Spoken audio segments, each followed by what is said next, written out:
उनको चाहिए कि गौ सेवा से बहुत जल्दी शरीर पवित्र होता है, हृदय भी पवित्र होता है और गोविंद भी प्रसन्न होते हैं। यदि गावः प्रदक्षिणीर कार्या वंदनीया ही नित्यशः मंगलायतनम दिव्याः श्रेष्ठास्पेता स्वयंभुवा। यदि गाय घर में पाली जाए या गौशाला खोली जाए और गौओं की सेवा की जाए, जिनके पास अर्थ है, भाव है, भगवान स्वयं श्री कृष्णचंद्र जी ने गौ सेवा स्वीकार की, गौवें चराई। गौओं की परिक्रमा करने से, जैसे आप प्रभु के बिहारी जी के मंदिर की 4 परिक्रमा करें तो जो फल आपको मिलेगा वही गाय की 4 परिक्रमा कर लें तो आपको प्राप्त हो जाएगा। गौ की प्रदक्षिणा से, गावः प्रदक्षिणी कार्या वंदनीया ही नित्यशः, जो रोज गाय को प्रणाम करता है और गाय की प्रदक्षिणा करता है तो भगवत प्रदक्षिणा का उसे फल प्राप्त होता है। जहां गौएं विराजमान होती हैं वो बड़ा पवित्र दिव्य तीर्थ स्थल माना जाता है। गौएं जहां विराजमान रहती, गौशाला में भजन करे तो कई गुना बढ़कर के प्राप्त होता है। स्वयं ब्रह्मा जी ने गौओं को दिव्य गुणों से विभूषित बनाया है। अप्यागाराणि विप्राणाम देवतायतनानि च यद गोमयेन शुद्ध्यंतिम किम ब्रूमो हृदिकम ततः। गाय के गोबर से जहां लेपा जाता है वहां जिस देवता का आवाहन करोगे वही देवता आकर विराजमान हो जाएगा। अपवित्र भूमि में भी यदि गाय के गोबर का लेप कर दिया जाए तो परम पवित्र मानी जाती है। गाय बहुत पवित्र, जहां वो बैठती है, जहां वो मूत्र त्याग करती, गोबर त्याग करती, वो स्थान तीर्थ तुल्य पवित्र माना जाता है।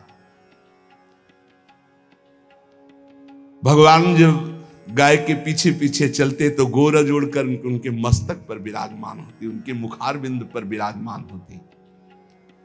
बाल गोविंद के अनिष्टों को दूर करने के लिए गाय के पूंछ को उनके ऊपर से झाड़ा देती थी मैया। जब गुरुमंत्र वैदिक सिद्धांत से दिया गया था पहली बार तो पंचगव्य पिलाया गया था। गोमूत्रम गोमयम क्षीरम दधि सर्पिस्तथैव च गवाम पंच पवित्राणि पुनंत सकलम जगत। कितना भी बड़ा पापी हो, अगर पंचगव्य पिलाया जाए तो वो वैदिक मंत्रों को स्वीकार करने लायक हो जाता है, पवित्र हो जाता है। पंचगव्य में 5 चीजें गाय की होती है। गाय का मूत्र, गाय का गोबर, गाय का दूध, गाय का दही और गाय का घी, ये 5 मिलाकर पंचगव्य पिलाया गया था। पहली बार जब वैदिक मंत्र दिया गया था तो पंचगव्य बनवाया था गुरुदेव भगवान ने संन्यास, और वो पिलाया था। ये पंचगव्य पिलाने से अपवित्रता का नाश होकर पवित्रता का संचार होता है। इसलिए धन्य है उनका जीवन जो गौ सेवा परायण है, भगवत भाव से। गाय में साक्षात भगवान का भाव रखकर गौ सेवा करते हैं। त्रिषिता गौर गृहे बद्धा गेहे कन्या रजस्वला देवशास्त्र सन्निर्माल्य हंति पुण्यम पुराकृतम। यदि घर में गाय बंधी है और भूखी है और प्यासी है तो तुम्हारे सारे पुण्य नष्ट हो जाएंगे। अगर घर में रजस्वला कन्या बहुत काल तक है और उसका विवाह आप नहीं कर रहे हैं तो आपके सारे सुकृत नष्ट हो जाएंगे। यदि घर में ठाकुर जी विराजमान है, कर का पहनाया हुआ माला सुबह तुमने देख लिया तो तुम्हारे सारे पुण्य नष्ट हो जाएंगे, क्योंकि शयन कराते समय तुमने उतारा नहीं, अर्थात तुम सेवा में प्रमाद करते हो। तो देवतास्त्र सन्निर्माल्य हंति पुण्यम पुराकृतम। जैसे सुबह श्रृंगार किया तो रात्रि के शयन के समय वो हटा लेने चाहिए माले। जब हम शयन कराते हैं तो भले पुष्प शैया पे शयन कराएं पर माला नहीं धारण कराएं। श्रृंगार का माला अगर दूसरे दिन दर्शन किए क्यों पहने ठाकुर जी, तो तुम्हारे सुकृत नष्ट हो जाएंगे। गाय बंदी हो घर में, वो प्यासी है और भूखी है, तुम्हारे सुकृत नष्ट हो जाएंगे। त्रिषिता गौर गृहे बद्धा, क्योंकि तुम्हारे पास है, सेवा करना चाहिए। यो वै गाम प्रतिसिद्धेन्तो चरंतिम च स्वतरणम नरहा तस्य पूर्वे च पितरा कंपन्ते पतनोन्मुखा। यदि गाय हरी हरी घास चर रही कहीं और तुमने डंडा ऊपर प्रहार किया, लाठी मारी, तो तुम्हारे पितर खोपड़ी के बल नरक जाने के लिए तैयार हो गए। ये लिखा है चरंतिम स्वम तृणम नरः तो तस्य पूर्वे च पितरा कंपन्ते पतनोन्मुखा। इसीलिए क्या भारत से कहीं किसी की तुलना हो सकती है, जहां गौ को माता की पदवी दी गई, जहां गौ को हम आराध्य देव के रूप में मानते हैं, आराधना करते हैं। गौ रक्षा, गौ सेवा, ये बहुत बड़ा इसमें छुपा हुआ है। स्वयं भगवान अवतरित होकर गौ रक्षा, जब गाय के रूप में पृथ्वी रमाती तो भगवान का अवतार हुआ है। बड़ा विचित्र समय आता चला जा रहा है कि अब आधुनिक यंत्रों की ऐसी सेवाएं हो गई बड़ी बड़ी कि अब ना बैल की जरूरत है, और ऐसे दूध की महंगाई बन गई कि अब देसी गाय 2 लीटर 3 लीटर 4 लीटर, और ऐसी ऐसी कि 20-20 25-25 लीटर दे, तो कौन देसी गाय को। तो गौओं का सेवा का भावना शास्त्र आज्ञा करता है कि जो प्रतिदिन अग्रग्रासे परोभावा कर्तव्यो भक्ति तोन्वहम अकृत्वा स्वयं आहारम कुर्वम नापनोति दुर्गतिम। जे ही तुम्हारे गृहस्थ में घरों में पहले होता था, अब तो भगवान जाने, जे ही पहली रोटी तवा में गई तो वो निकाल करके पक्की रखी जाती थी गौग्रास के लिए, पहला रसोई में। तो इसमें लिखा प्रतिदिन स्वभोजनम, पहले स्वयं भोजन न करके गाय के लिए ग्रास निकालना चाहिए। तो जिनके पास अर्थव्यवस्था जो गृहस्थ धर्म में है, या जिनके पास अर्थ है, कुछ रोज 1 रुपया निकालो। हम कह रहे रोज निकालो तो महीने में 30 रुपया होते। 30 रुपया में एक गाय को हरी घास तो एक टाइम पवा ही सकते हो ना, बहुत नहीं है तो 1-1 रुपया निकाल के अगर एक गाय को चारा दोगे तो एक बार का भोजन तो हो ही सकता है। 30 रुपया में हरी घास जाकर के उसके दावा एक बार तो पवा दोगे ना। अग्रग्रासे परोभावा कर्तव्य भक्ति तोन, हम भक्ति पूर्वक गाय को 1 ग्रास भोजन में 1 रोटी तो निकालना चाहिए गाय के लिए, ऐसा शास्त्र आज्ञा कहता है। जो ऐसा करता है तो अकृत्वा स्वयमाहारम कुर्वन् नाप्नोति दुर्गतिम, अपने आहार से 1 रोटी निकालकर गाय को देता है और स्वयं 3 रोटी भले पाले 1 रोटी गाय को दे दी, तो बोले उसकी दुर्गति नहीं होगी, अर्थात उसके अंदर भाव बढ़ता चला जाएगा वो भगवान की भक्ति में।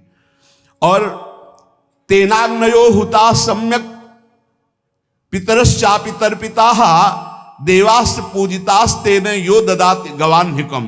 जो प्रतिदिन गौग्रास निकालता है, अर्पित करता है, तो उसको अग्निहोत्र करने का फल मिलता है, उसके पितरों को तृप्ति मिलती है, और समस्त देवताओं के पूजन का फल मिल जाता है जो गौग्रास निकालता है। यो वै ताड्यते यष्ट्याधेनुम मर्त्यो विमूढ़धि। जो मूर्ख मनुष्य, जैसे अब गाय दूध नहीं दे रही, मार डंडे डंडे मार रहे हैं, इंजेक्शन लगा रहे हैं, ऐसे वैसे कर रहे हैं, उसको ताड़ना दे रहे हैं, तो बोले जो मूढ़ बुद्धि मूर्ख मनुष्य, यो वै ताड्यते यष्ट्याधेनुम मर्त्यो विमूढ़धि, वो गाय को लाठी से मारता है, डंडे से मारता है, हाथों से मारता है, तो धर्मराजस्य नगरेशा याति करवर्जिताः। धर्मराज जी पहले अपने नरक में ले जा करके उसके कहते थोड़े थोड़े तिल तिल करके पहले इसके हाथ काटो, मरना है नहीं वहां, अब आराम आराम से थोड़े थोड़े पहले हाथ वर्जिताः, इन्हीं हाथों से गाय को मारा था ना, तो ऐसे थोड़ा थोड़ा काटा जाता है उसके हाथ, कर वर्जिताः, उसके दोनों हाथ काट करके थोड़े थोड़े। यो वै दंसान वारयति तस्य पूर्वे कृतार्थकाः नृत्यंत सवादिस्मास्तरिष्यति भाग्यवान। जो गौ के शरीर को स्नान कराता है, गौ के शरीर को कीट आदि से मच्छर आदि से रक्षा करता है, और खूब अच्छा अच्छा पदार्थ गौ को, केवल दूध के लोभ से नहीं, ये हम गौ सेवा की बात कर रहे हैं, ये कि नहीं वहां 10 लीटर दूध देती तो हाथ फेरो, जब दूध नहीं देती है तो चारा भी ठीक से नहीं दे रहे, और उसके ये स्वार्थी हो, गौ सेवा का बात नहीं, वो दूध का लोभी केवल व्यापार की बात करता है। गौ सेवा का तात्पर्य है गौ सेवा केवल। खूब बछड़े को पिला दिया प्रसाद रूप से, जो दूध मिला उसका अपने सेवन की, वो बात तो अलग है। अब बछड़े को तो जरा सा केवल पिन्हाने के लिए कर दिया और खूब सारा दूध लीटर में नाप करके जा रहा है, और उस समय तक तो खवाओ पियाओगे ही खूब अच्छे से। इसके बाद जब दूध देना बंद किया तो उसका आदर सत्कार खत्म, खोल के बाहर ऐसे वो प्लास्टिक खाते घूम रही है, तो ये गौ सेवा नहीं मानी जाएगी, वो स्वार्थ पूर्ति मानी जाएगी।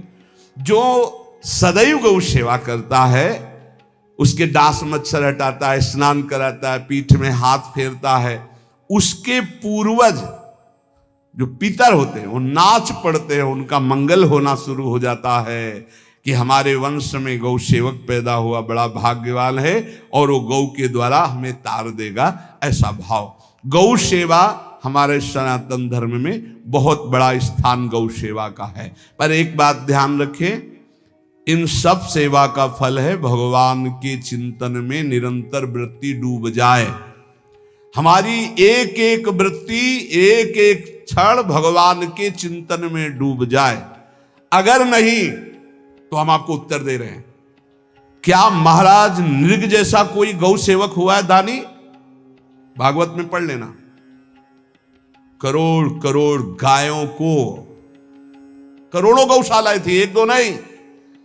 इसलिए कह रहे हैं करोड़ों शब्द कि आप उसको कहीं ज्यादा ना समझें। पृथ्वी के कोई भूमि के कण गिन सकता है, बारिश की बूंदे गिन सकता है, लेकिन महाराज नृग की गौएं जितनी दान की गई वो गिनी नहीं जा सकती थी, ऐसा वर्णन आता है। अरबों अरबुद गौओं की सब स्वर्ण से अभिषिक्त करके ब्राह्मणों को दान करना। इतने बड़े गौ सेवक, इतने बड़े दान करने वाले, एक चूक हो गई, ना दान लेने वाले तपस्वी ब्राह्मण की गाय किसी अन्य ब्राह्मण को दान कर दी, और वो ब्राह्मण ने जब गाय देखी बोली मेरी गाय चुरा ली। बोले महाराज नृग ने दी। महाराज नृग से कहा मेरी गाय है, तो उनका गौशाला में आ गई होगी, आपको 10,000 गौएं देते हैं, आप अपनी गाय। बोले मैं प्रतिग्रह नहीं लेता। जिसने दान लिया था उसने कहा गाय यही लेके जाऊंगा, तो उनका आप गाय छोड़ दीजिए, आपको 10,000 गाय देते। बोले नहीं लूंगा। बस अनजाने के अपराध ने गिरगिट बना दिया था, कुएं का गिरगिट। पर भगवान बड़े कृपालु हैं, गौ सेवक थे, इसलिए गोविंद द्वारिकाधीश जी ने उनका उद्धार किया। सब साधन का फल है अच्युत भावना से युक्त होकर, भगवत भावना से युक्त होकर निरंतर भजन करते हुए सेवा परायण रहो, चराचर जगत की सेवा परायण रहो। भजन करना ही सबसे बड़ा परम धर्म है।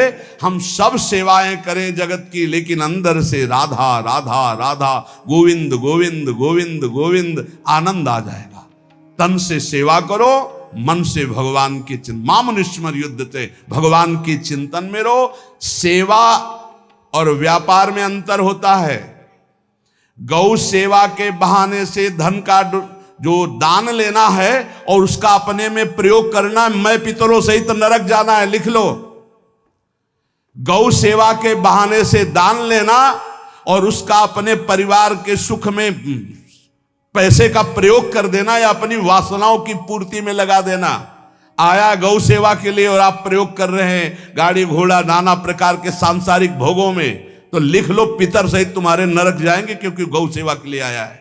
गौ सेवा का धन सिर्फ गौ सेवा में ही लगना चाहिए। आप गौ सेवक है, दूध पान कीजिए, रोटी खा लीजिए, लेकिन गौ सेवा का अर्थ आप अपने वासनाओं की पूर्ति में, अपने मनोरंजन में या अपने मन के संकल्प भावना में नहीं पूरी कर सकते। गौ सेवा के लिए ही पूरी कीजिए। गौ के वास का निर्माण, गौ के भोजन की व्यवस्था, वो दूध दे ना दे, वो कैसी भी अवस्था में हो, उसकी सेवा परायणता, उसके लिए सेवक रखना, सेवकों को भी सुख प्रदान करना, लेकिन स्वयं कभी गौ के सेवा के लिए आए हुए धन का स्वयं के लिए भोग न करना और निरंतर भजन रखना, उसे परम पद की प्राप्ति हो जाएगी। इसलिए हमारे सनातन धर्म में गौ सेवा का विशेष महत्व है और इस महत्व को सबको स्वीकार करना चाहिए। यदि आप गौ पालन स्वयं नहीं कर सकते तो 4 लोग मिलकर के, क्योंकि आज जो गायों की व्यवस्था वो बड़ी दयनीय हो रही है। दयनीय इसलिए हो रही, कि दूध की अधिकता के चाह रखने वाले भैंस रखते हैं या विदेशी गाय रखते हैं। अपनी भारतीय जो देसी गाय है वो उतना अधिक नहीं देती कि 40 लीटर 30 लीटर 25 लीटर, बहुत अधिक देगी तो 5 और 8 लीटर। देसी शुद्ध गाय अपनी जो है वो 8-10 लीटर, बहुत जब व्यवस्था हो। नहीं तो अपने गांव में तो देखा है 2-2.5-3 लीटर से ज्यादा नहीं देंगे, 1.5 लीटर इधर 1.5 लीटर उधर, या बहुत हुआ तो 2 लीटर 2 लीटर, पर वो स्वर्णिम दूध होता है। जो दूध की चाह रखने वाले जन थे अब वो गायों को नहीं रखते, देसी गायों को कोई बिरला ही रखता है। अब पहले बैलों की जरूरत होती थी, गाय बछड़ा दिया तो आनंद होता था कि किसानी के काम में। अब तो ट्रैक्टर है तो बैलों की जरूरत नहीं। अधिक दूध के लिए अरे अब तो पशुओं की जरूरत नहीं, केमिकल से दूध बन रहे हैं, टैंकर के टैंकर। तो फिर हमारी जो गायें हैं उनकी बड़ी दुर्दशा हो रही।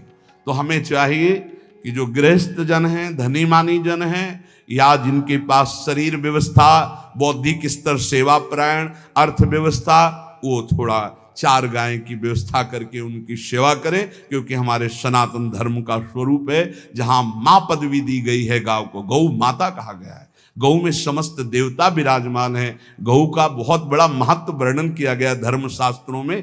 यहाँ तक कि जब कोई ऋषि नाराज होता था तो आगे गाय करके जाया जाता था तो क्षमा हो जाती थी, गाय को देखते ही वो क्षमा कर देते थे। बहुत महिमा वर्णन की गई है गौ की। इसलिए जिसको भी अगर नहीं अर्थव्यवस्था है तो एक रोटी तो निकाल सकते हो ना।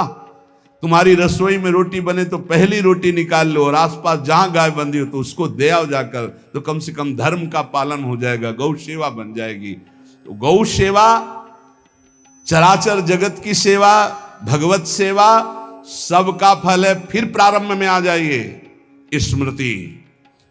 योगी हो तो चित्त की वृत्ति का निरोध करके परमात्माकार, ज्ञानी है तो चित्त वृत्ति का लय करके स्वरूप स्थित, भक्त है तो एक एक वृत्ति सावई मनः कृष्ण पदारविंदयो, भगवान के चरण में, भगवान के नाम में, भगवान के रूप में, भगवान की लीलाओं में। स्मृति अगर नहीं तो सब साधन अधूरा, और स्मृति तो हर साधन पूरा।